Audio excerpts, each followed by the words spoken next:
एक मॉन्स्टर जो अकेला ही पूरी आर्मी को मिट्टी में मिलाने की ताकत रखता था। लेकिन फिर उसी टेरिफाइंग बीस्ट ने एक इंसान को अपना किंग मान लिया। ऐसा क्यों हुआ?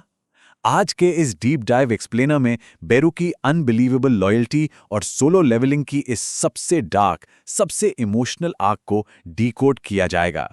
सोचने वाली बात है, एक जाइंट मॉन्स्टर जो डिस्ट्रॉयड बैटलफील्ड के बीचों बीच खड़ा है, जो किसी भी आर्मी को अकेले तबाह कर दे। लेकिन फिर अचानक ऐसा क्या बदला कि इतनी टेरिफाइंग पावर वाले बीस्ट ने एक इंसान के आगे घुटने टेक दिए? ये एक ऐसा माइंड बेंडिंग प्लॉट ट्विस्ट था जिसकी उम्मीद सच में किसी ने नहीं की थी। तो शुरू करते हैं section 1, the truth of a terrifying monster. Beru के ओरिजिन और उसके असली खौफनाक रूप को थोड़ा करीब से समझते हैं। द एंट किंग जब ये पहली बार सामने आया था ना, तो इसकी स्पीड और इसकी डेंजरस स्ट्रेंथ का दूर दूर तक कोई मुकाबला नहीं था। ये किसी आम मॉन्स्टर जैसा नहीं था, बल्कि लिटरली खौफ का दूसरा नाम था। इसके एक एक अटैक में ऐसी डेडली प्रिसिजन थी कि बड़े बड़े लोग भी बिल्कुल बेबस नजर आने लगे थे। इसे रोकना इम्पॉसिबल है। ये अल्फाज उन हंटर्स के मुंह से निकल रहे थे जो डर के मारे बैटलफील्ड पर भाग रहे थे। ये सिर्फ एक सेंटेंस नहीं था, ये एब्सोल्यूट डिस्पेयर और उस पूरे पैनिक का एक्सप्रेशन था। एक ऐसी सिचुएशन जहां सबको लग गया था कि बस अब कहानी खत्म है, सब कुछ तबाह होने वाला है।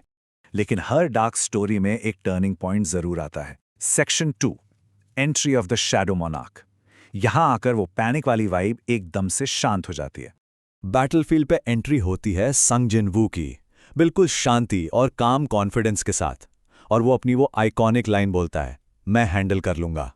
उस आवाज में ऐसी अटर कॉन्फिडेंस थी ना, जिसने उस इम्पॉसिबल थ्रेट को बिल्कुल सामने से चैलेंज किया। वो कॉन्ट्रास्ट सच में गूज़बम्स देने वाला था। और फिर शुरू होती है असली जंग। Section 3, the epic war of two monsters. उस बीस्ट की अग्रेसिव रोर्स और बेहिसाब ताकत पूरे बैटलफील्ड पर गूंज रही थी। और ये स्लाइड ब्रिलियंटली इलस्ट्रेट करती है कि ये कोई आम टक्कर नहीं थी।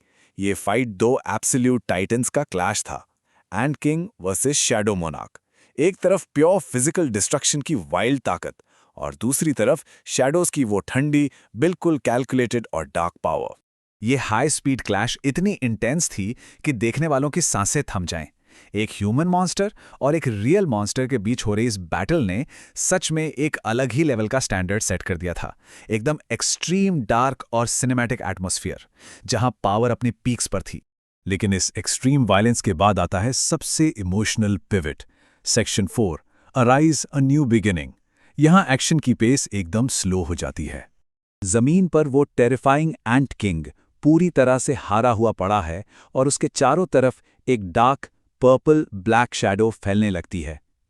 जिनवू ने बैटल जीतने के बाद उसे वहां सिर्फ खत्म नहीं किया, उसने एक डीप गूंजती हुई आवाज में कहा, अराइस।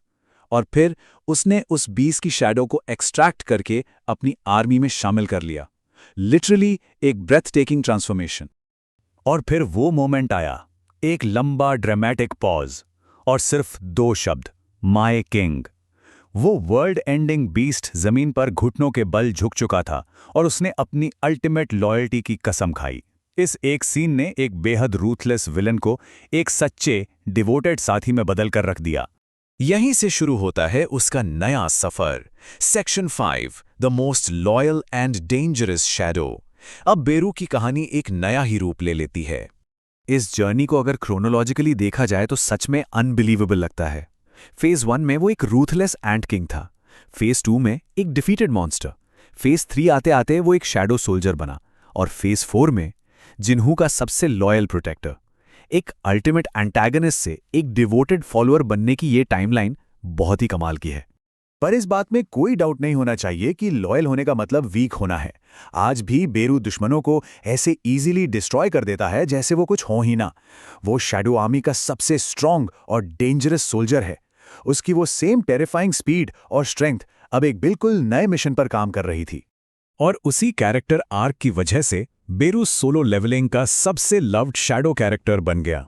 उसका वो ट्रांसफॉर्मेशन सबके दिलों को छू गया, और इस पूरे सफर ने उसे एक मैसिव फैन फेवरेट कैरेक्टर का दर्जा दिला दिया। अब जब बेरू की इस अनबिलीवेबल स्टोरी को समझ लिया गया है, तो दिमाग में एक सवाल जरूर आता है, क्या इग्रीस की कहानी इससे भी ज्यादा एपिक और माइंड ब्लोइंग हो सकती है? ये सवाल सच में आगे की लोर के लिए एक बिल्कुल नई एक्साइटमेंट और हाइप क्रिएट करता है। इसीलिए अगला डीप डाइव होगा इग्रिस फुल स्टोरी पर। अगर बेरू की ये शैडो एक्सट्रैक्शन और उसकी अनब्रेकेबल लॉयल्टी वाली कहानी पसंद आई हो, तो ऐसी और डार्क मिस्ट्रीज के लिए चैनल को सब्सक्राइब करना बिल्कुल मत भूलना। इस सिनेमैटिक एक्सप्लेनर में साथ जुड़ने के लिए बहुत शुक्रिया।